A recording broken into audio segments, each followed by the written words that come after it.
Hospital Policlínico La Rosaleda, centro de referencia de la sanidad privada en Galicia desde hace más de 5 décadas. La Rosaleda cuenta con el mejor y más completo cuadro médico. Actualmente está formado por casi un centenar de facultativos altamente cualificados que cubren prácticamente todas las especialidades médicas. Además, dispone de unidades específicas totalmente punteras, como la unidad del sueño, antitabaco, neurología cognitiva, neurofisiología. El hospital está dotado asimismo con la tecnología más avanzada, ofreciendo a sus pacientes las máximas prestaciones sanitarias con los más vanguardistas medios de diagnóstico, quirúrgicos y asistenciales. Más de 10.000 metros cuadrados a tu disposición, con unas instalaciones recientemente reformadas para una mayor confortabilidad, exclusividad y el mejor trato a sus pacientes. Y todo ello sin esperas y con una financiación adaptada a tus necesidades. Porque lo verdaderamente importante no puede esperar. Por ti, por los tuyos, Hospital Policlínico La Rosaleda.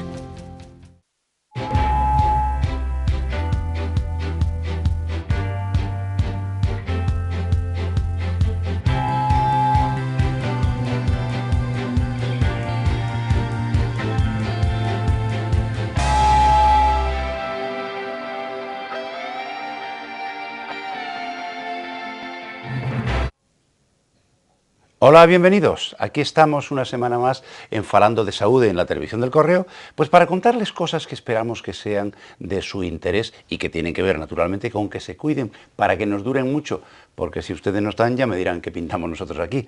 Bueno, ante todo, después de saludarles a ustedes, a mi querida compañera María Almodóvar. Hola María, bienvenida. Muchas gracias, Ignacio. Y ya saben ustedes sabe quién manda en casa, ¿verdad? Bueno, pues ya está todo dicho. María, ¿de qué vamos a hablar hoy? Yo no voy a ser la excepción, por supuesto. Por supuesto. Pues hoy en Falando de Saúde, entrevista a un neurólogo de La Rosaleda.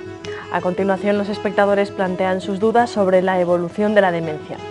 Además, el doctor Ignacio Balboa aclarará si el consumo de huevos afecta negativamente al colesterol, tal y como está extendido. Y por último, desde el Servicio de Enfermería de La Rosaleda nos enseñarán qué hacer si somos testigos de una crisis epiléptica. Ya ven ustedes, un poquito de todo, variado, pero en este caso casi todo tiene que ver con la cabecilla. Y ya hemos hablado en otras ocasiones de la demencia. La demencia, recordarán ustedes que nuestro invitado de hoy, a quien pasaré a continuación a presentar, nos ha explicado que es una pérdida de las facultades intelectuales, eso que parece que hace de nosotros algo distinto a los animalitos, con una particularidad además, y es que nos vuelve dependientes, con lo cual vamos a necesitar la ayuda de nuestro entorno para poder llevar a cabo pues lo de todos los días, nuestra vida normalita, la de andar por casa. Es por tanto una enfermedad que, más que una enfermedad, es un conjunto de enfermedades. Es una situación que tiene no solo repercusiones para la persona que lo sufre, sino para la sociedad en general, porque estamos hablando de un número bastante importante. Para que se hagan una idea, 38 millones de personas afectadas por la demencia en todo el mundo, 700.000 en España y aquí, en nuestra tierra, 56.000. Al menos esas son las cifras que uno oye por ahí o lee por ahí. Pero naturalmente, antes de constatarlas y de decir que esto es lo que hay de verdad, se lo vamos a preguntar a un experto a quien ustedes ya conocen porque ha pasado ya en diferentes ocasiones por aquí. Es el doctor Alfredo Robles, que es el jefe de la unidad de neurología cognitiva del Policlínico de La Rosaleda. Alfredo, bienvenido. Gracias. ¿Lo de las cifras coincide o eso está, digamos, infradiagnosticado? Es lo que dicen los estudios epidemiológicos. Ya. No es una enfermedad de declaración obligatoria, entonces son estimaciones a partir de los censos y de las edades de la gente. Puesto que la demencia es algo que altera nuestras capacidades cognitivas y nuestro intelecto, ¿esto es nuevo o ha existido de siempre? Bueno, si nos remontamos a siglos atrás, apenas encontramos referencias, lo cual es lógico porque antiguamente se sabía muy poco de la medicina. Claro.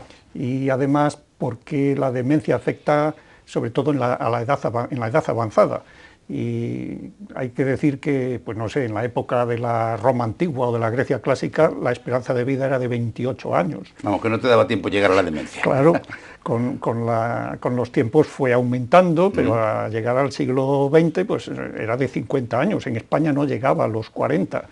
Es decir, que se supone que había muy pocos casos. Ya. Y bueno, pero ya hay referencias a la demencia desde hace más de 2000 años, por ejemplo, en textos de Cicerón, aunque siempre se habló de ella como sinónimo de locura, de esas personas que durante la vida tienen alteraciones del pensamiento y de la conducta, que no es el concepto que tenemos de demencia, de deterioro intelectual. En Francia, por ejemplo, se empezó a hablar en el siglo XIV, en Inglaterra en el XVII, siempre como sinónimo de locura. En España pues apareció un diccionario famoso, el diccionario de Sobrino, en 1791, que la define como sinónimo de locura, como alienación de la mente. Digamos que el viraje de conceptos se produce cuando se publicó la enciclopedia de Diderot y d'Alembert en Francia en 1765.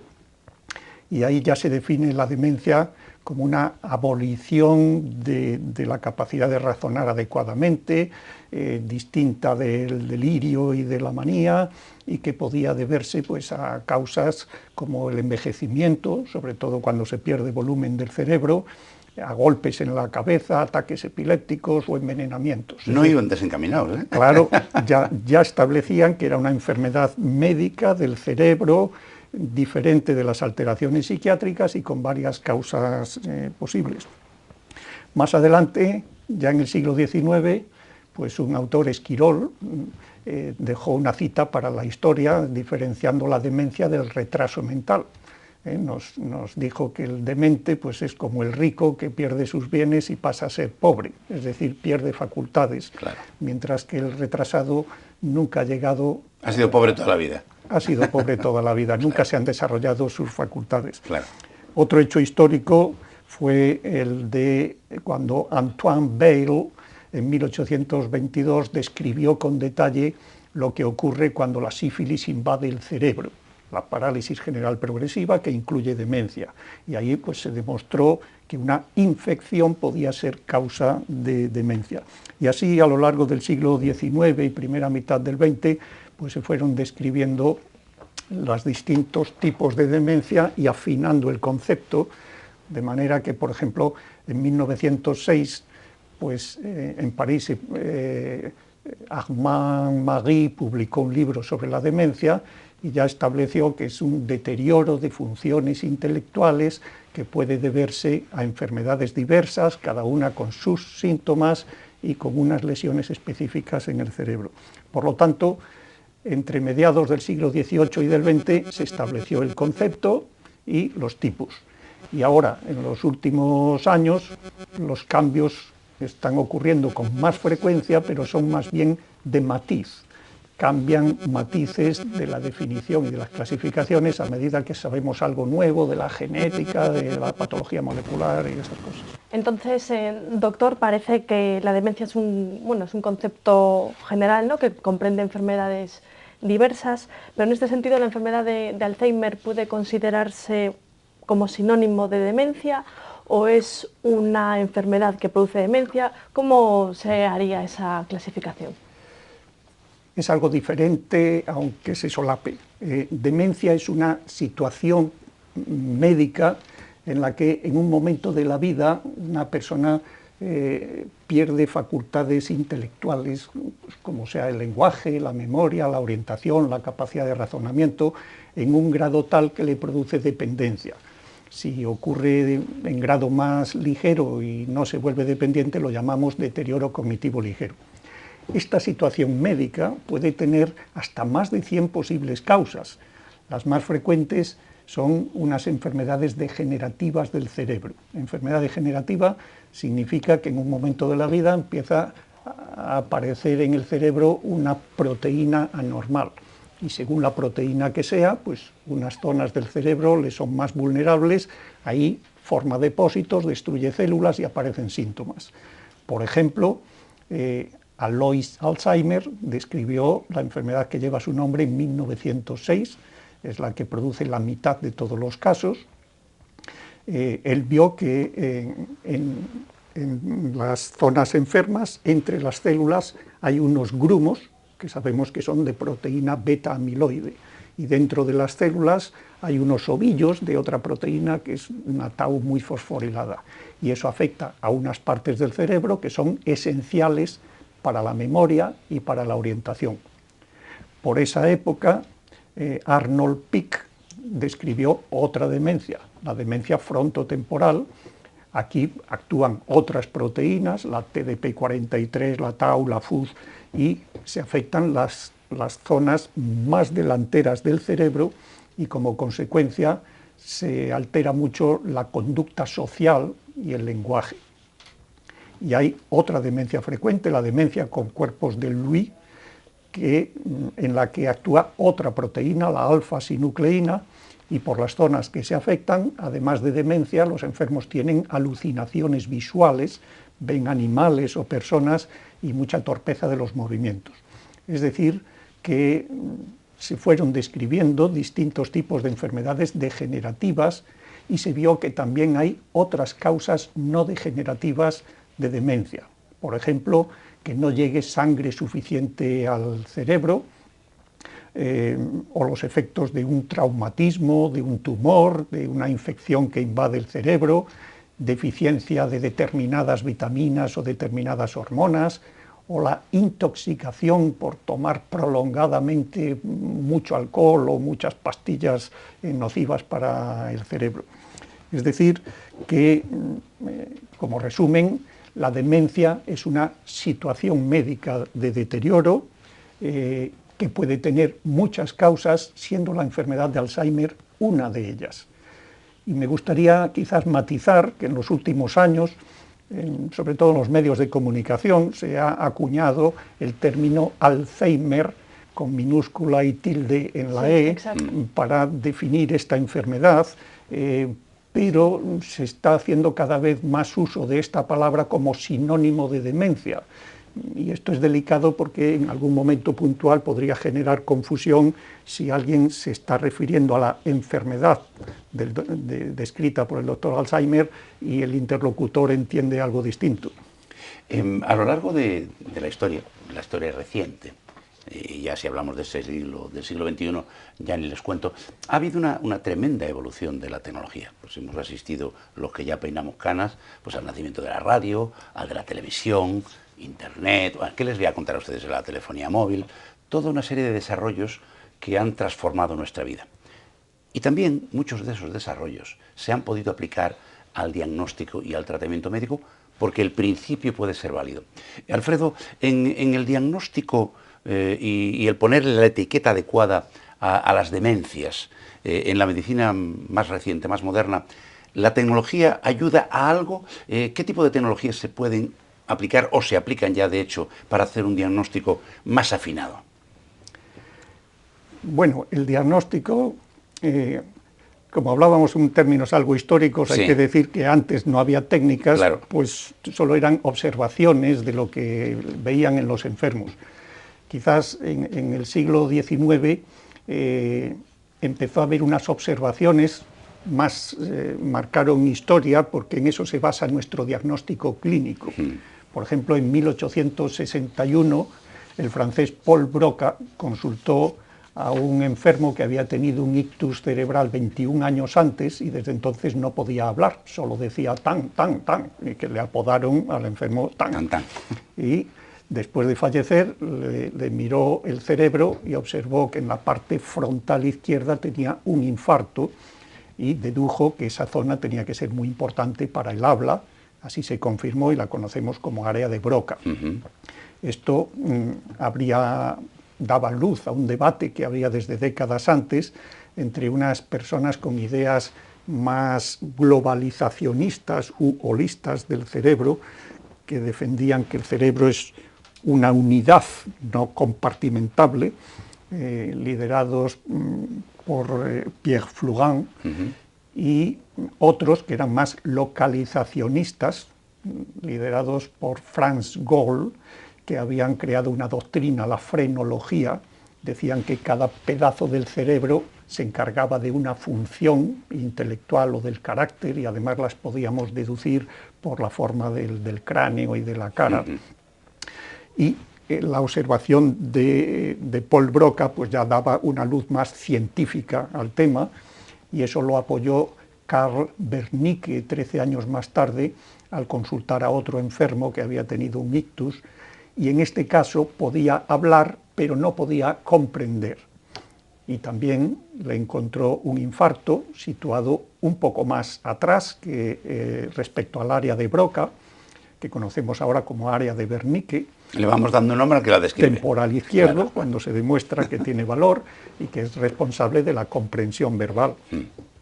También hubo en 1848 otra observación que pasó a la historia, la de Phineas Gage, un norteamericano capataz de la construcción ferroviaria, que cuando estaba manipulando unos cartuchos de dinamita para preparar una voladura, pues sufrió los efectos de una explosión accidental, y una barra de acero de más de 1 metro de longitud y 2,5 centímetros de diámetro salió disparada, le perforó la mejilla izquierda, el ojo y la parte medial delantera del cerebro, y curiosamente no murió, se recuperó, pero desde ese momento cambió totalmente su personalidad, pasó a ser totalmente antisocial.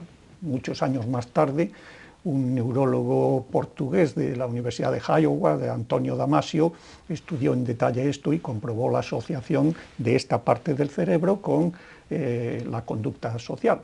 Es decir, que durante el siglo XIX se fueron descubriendo estas correlaciones clínico y también patológicas, como fue la enfermedad de Alzheimer y Pick, que ya mencioné antes, pero las técnicas empezaron en el siglo XX, cuando ya teníamos los rayos X, y entonces empezaron a buscar métodos sofisticados como la neumoencefalografía, se inyectaba aire en el cerebro, o la arteriografía, se pinchaba una arteria gruesa, se le introducía una embolada de una sustancia de contraste y se hacían enseguida muchas radiografías para ver las arterias.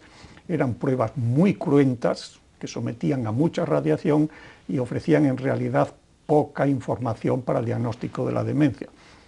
De manera que el mayor avance se produjo a finales de los años 70, cuando se empezaron a hacer las tomografías computarizadas, la TAC, que ya permite obtener imágenes del interior del cerebro de una manera fácil e incruenta. Y poco después, el año 83, en Barcelona se instaló el primer aparato de resonancia magnética, que nos da imágenes parecidas, pero ya sin rayos X, y además permite detectar lesiones muy pequeñas que pueden pasar desapercibidas en la TAC. En 1995 y 96, en Madrid y en Pamplona, empezaron a funcionar las PET, tomografía por emisión de positrones, que nos ofrece unas imágenes no ya de la estructura del cerebro, sino de la actividad, y por tanto permite detectar enfermedades como la de Alzheimer en fase muy temprana, cuando aún no se ve en la resonancia. En 2002, en Suecia, se hizo la primera PET inyectando al enfermo una sustancia que se pega al beta-amiloide. Se le inyecta en la sangre y cuando pasa por el cerebro, si hay depósitos de amiloide, se pega a ellos y los vemos en la imagen. Eso, que permite diagnosticar la enfermedad de Alzheimer, hasta ese momento solo era posible con la autopsia. Y ahora se obtiene fácilmente. Y a continuación se descubrieron otros marcadores de amiloide y se están investigando marcadores de otras proteínas. También se encontraron marcadores en el líquido cefalorraquídeo que rodea el cerebro y la médula. Se pueden obtener unas gotas, analizar y vemos determinadas alteraciones típicas de una de estas enfermedades que antes no se conocían. Y también se descubren alteraciones genéticas, unas que producen formas familiares de demencia y otras que son predisponentes de las formas esporádicas. Es decir, que hoy en día tenemos muchas técnicas que permiten diagnosticar todas las enfermedades demenciantes con gran precisión y en fase muy temprana, incluso variantes de ellas, lo que facilitará la creación de fármacos muy personalizados. El inconveniente, siempre hay un pero, siempre, es que esto es tecnología. Claro. Y como siempre, como muchos de estos descubrimientos son muy recientes, algunas de estas técnicas todavía son muy caras y no están disponibles en nuestro medio, pero ya las tenemos, de manera que si llegase ahora o apareciese un fármaco corrector de la enfermedad de Alzheimer, ya podríamos usar estas técnicas para detectar en las personas la enfermedad en fase muy temprana y prescribir esos fármacos antes de que se produjeran daños irreversibles. Viendo, doctor, que las técnicas de diagnóstico han evolucionado tanto durante todo este tiempo, ¿podría decirse lo mismo del tratamiento? ¿O quizá ahí vamos un poco más lentos? ¿Cómo es la evolución en este campo? Más que lentos, es más retrasado. Lógicamente, primero hay que descubrir las enfermedades, luego sus causas y luego ya los tratamientos. Por eso, en este caso, pues antes del siglo XX no había nada para las demencias, así de simple. En el siglo XX pues empezó a desarrollarse todo lo que tenemos hoy en día. Por ejemplo, en 1950 empezó a fabricarse de forma masiva la penicilina y después aparecieron otros antibióticos para las bacterias, antifúngicos para los hongos, y así pudimos tratar infecciones del cerebro que producían demencia y curarlas. En 1981 apareció el SIDA, que era incurable por un virus y en muchos enfermos les invadía el cerebro y producía la demencia asociada al VIH, pero poco después, en el año 87, se aprobó la cidobudina, el primer antirretrovírico, y después otros, y hoy se tratan con combinaciones de alta eficacia que han logrado reducir al mínimo la incidencia de demencia por VIH. En 1937, Konrad Elvegen descubrió que la pelagra estaba producida por la falta de niacina, de vitamina B3. La pelagra es una enfermedad que produce enfermedades de la piel, diarrea y demencia. Y al descubrirse eso, pues se pudo curar o prevenir. Y de la misma manera se supo que el síndrome de Korsakoff, que produce mucha alteración de memoria, estaba ligado a falta de vitamina B1, o que hay una demencia con anemia que se debe a deficiencia crónica de vitamina B12, y al conocerse eso, pues se sintetizan los tratamientos y se soluciona ese tipo de demencias. O en 1927 se sintetizó la hormona tiroidea, levotiroxina, y desde entonces se puede tratar el hipotiroidismo, que si no se trata produce demencia. También hay causas que se tratan con una operación. Por ejemplo, si se acumula sangre debajo del cráneo por un golpe y va comprimiendo el cerebro, pues se puede aspirar, o extirpar un tumor, o corregir una mala circulación del líquido que hay en el cerebro, y en eso también se ha cambiado muchísimo desde lo rudimentaria que era la cirugía de la Edad Media, hasta los procedimientos sofisticados de microneurocirugía con uso de neuronavegadores que se usan hoy. Incluso hay técnicas de radiocirugía que permiten destruir lesiones cerebrales profundas sin operar y sin lesionar los tejidos de alrededor. Es decir, que se ha progresado mucho. En la enfermedad de Alzheimer, hasta hace 20 años prácticamente no había nada. A mediados de los 70 se descubrió que en el cerebro de estas personas hay una gran deficiencia de acetilcolina. Se pusieron manos a la obra los investigadores y el año 93 se aprobó la tacrina, el primer estimulador de la acetilcolina cerebral. pero había que tomarla cada 6 horas y en 1 de cada 3 enfermos el hígado no la toleraba. Siguieron investigando y entre 1998 y 2001 llegaron al mercado 3 nuevos potenciadores de la acetilcolina cerebral que se usan todavía porque se toleran bastante bien. Entre 2005 y 2007 salieron nuevas presentaciones, de manera que todos ya se usan una vez al día y los hay en pastilla, en gotas, de chupar o en parche. En 2003 se aprobó otro, la memantina, con un mecanismo de acción distinto, que inhibe el glutamato que se acumula en las zonas enfermas y hace daño, y entonces produce mejoría de los síntomas añadida a la que producen los otros. De manera que hoy tenemos tratamientos para mejorar los síntomas de la enfermedad de Alzheimer. Hay un aspecto, Alfredo, importante, y es que, aparte de que los tratamientos han ido mejorando y seguramente van a aparecer, digamos, ayudas desde el punto de vista terapéutico, pero hay un aspecto que yo mencionaba al principio y que tú conoces mucho mejor que yo porque lo atiendes en tu consulta, y es el aspecto social, sociosanitario, familiar. ¿Qué se puede hacer? Yo sé que tú eres una persona muy preocupada por este tema. ¿Qué se puede hacer para tratar de echarle una mano a la gente que dentro de su estructura familiar tiene a alguien que padece una demencia? ¿Qué tipo de recomendaciones se le pueden hacer? Bueno, por ejemplo, cuando aparecen estos síntomas, hay que saber que ahora tenemos talleres de estimulación cognitiva. Hasta hace 2 o 3 décadas no existían y ahora hay varios en todas las provincias. Ahí se aplican técnicas que facilitan la orientación, la comunicación, la memorización y la prolongación de la autonomía en las actividades básicas de cuidado personal. Hay otras técnicas para mejorar la conducta y el sueño. Unas se basan en actividades lúdicas y otras en estimulación sensorial, musicoterapia, masajes, etc. Hemos asistido en estos años a la creación de residencias con secciones propias para enfermos con demencia.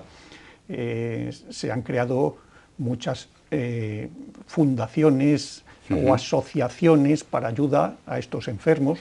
Por ejemplo, en Galicia se fundaron las 2 primeras hace 20 años y ahora hay 13 y más de 200 en toda España.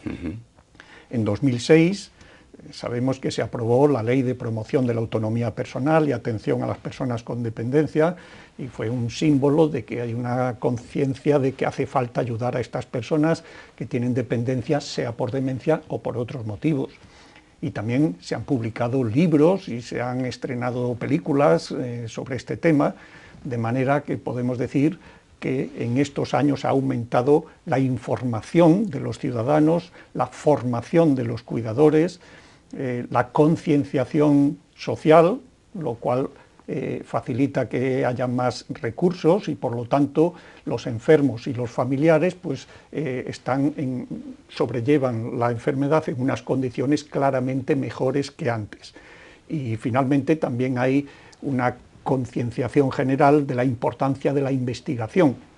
Y aunque ahora no estemos en la mejor fase por la crisis, pero todos sabemos que es importante poner recursos ahí, porque si nos llegase un fármaco que pueda retrasar solo un poco estas enfermedades, como afectan a la edad avanzada, solo con eso ya empezaría a reducirse el número de casos.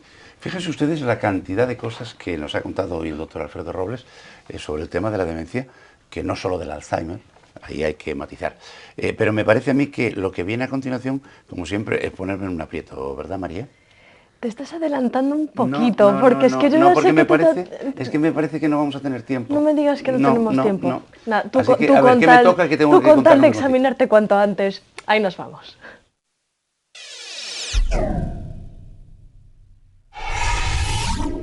Ansioso, que eres un ansioso. Ya. Pues mira, te cuento. En vista de que estos días ha saltado pues, una noticia de que la reina desayuna una tortilla de 3 huevos todos los días, pues ahí está la duda.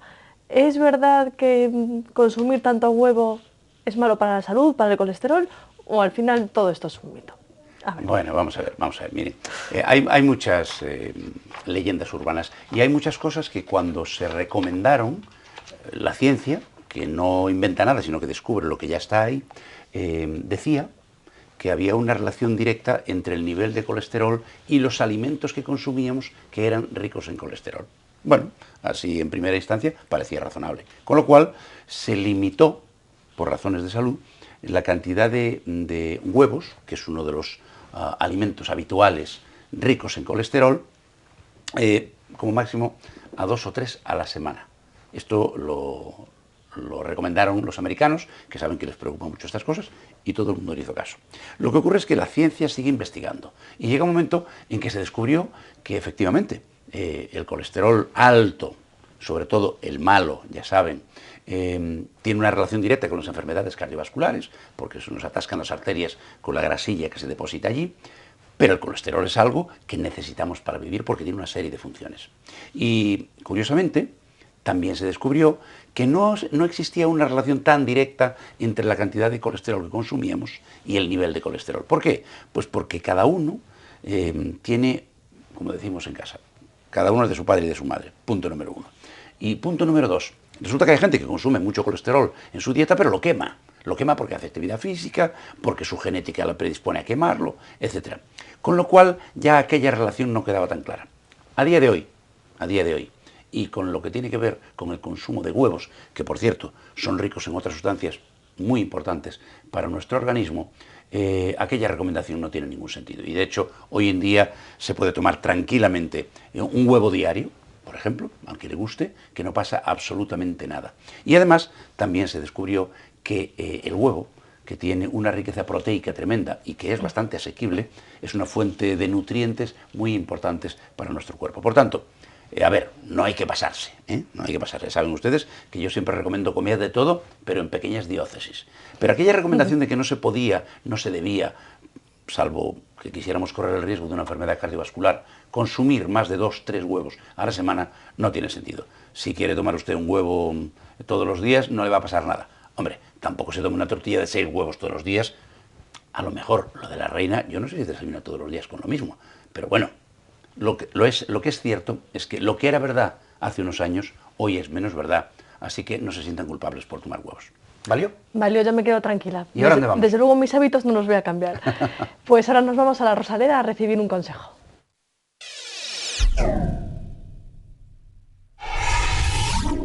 Ola, eu chamo Eva Pichel e son enfermeira do Hospital Policlínico La Rosaleda e vou vos ofrecer algunhas recomendacións acerca de se atopamos a unha persoa sufrindo unha crise epiléptica na rúa. O primeiro e máis importante que debemos facer é evitar que se lesione e para eso afastaremos todos os obxetos punzantes e perigosos que estén ao arredor e ademais colocaremos algo brando debaixo da cabeza para evitar que a golpee contra o chan. Ademais, teremos que colocalo de lado, facelo cuidadosamente para evitar que trague a lingua e tamén para facilitar a súa respiración. Tamén é importante afrouxar as roupas que teña alrededor do pescozo no caso de que leve a gravata ou unha camisa. Por suposto, tamén deberemos observar a duración da crise epiléptica, xa que normalmente duran de 3 a 4 minutos, tras os cales a persoa se vai recuperando de maneira espontánea. Tamén sempre permaneceremos á beira da persoa a que efectivamente recupere a súa situación previa. Ademais, nunca debemos inmobilizalo de xeito forzoso, nin tampouco nunca debemos introducir ningún tipo de obxeto dentro da boca porque podería tragarse ou mesmo afogarse con el. Ademais, tampouco é preciso avisar ao médico, xa que son situacións que ceden de maneira espontánea, pero sí sería oportuno en algúns casos, como por exemplo se a crise dura máis de 5 minutos, se repite nun corto espazo de tempo, se a persoa que sufre a crise epiléptica é unha persoa embarazada, se non recupera a situación previa de maneira espontánea, se a persoa sufriu algún tipo de traumatismo ou lesión durante a crise epiléptica, sería tamén importante, ou se a persoa non sabe que era epiléptica. Daquela, en estas situacións, sí que deberíamos avisar ao médico. Bueno, pues ya han visto, se nos acaba el tiempo. Hoy nos hemos pasado un poco, pero tampoco pasa nada, porque es tan interesante en lo que nos cuentan nuestros invitados, en este caso el doctor Alfredo Robles, que seguro que ustedes nos perdonan. Así que empezamos con las despedidas rapidito, que bueno, esto de la televisión tiene sus tiempos.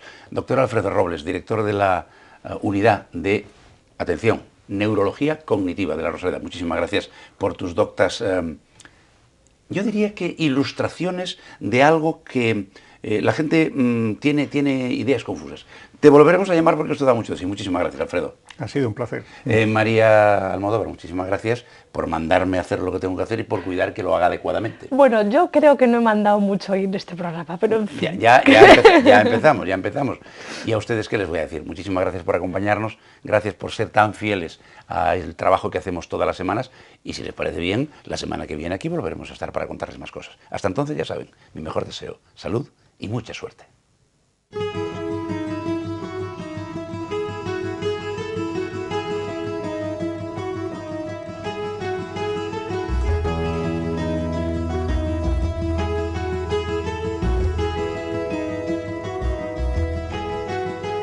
Centros Médicos La Rosaleda han patrocinado este programa.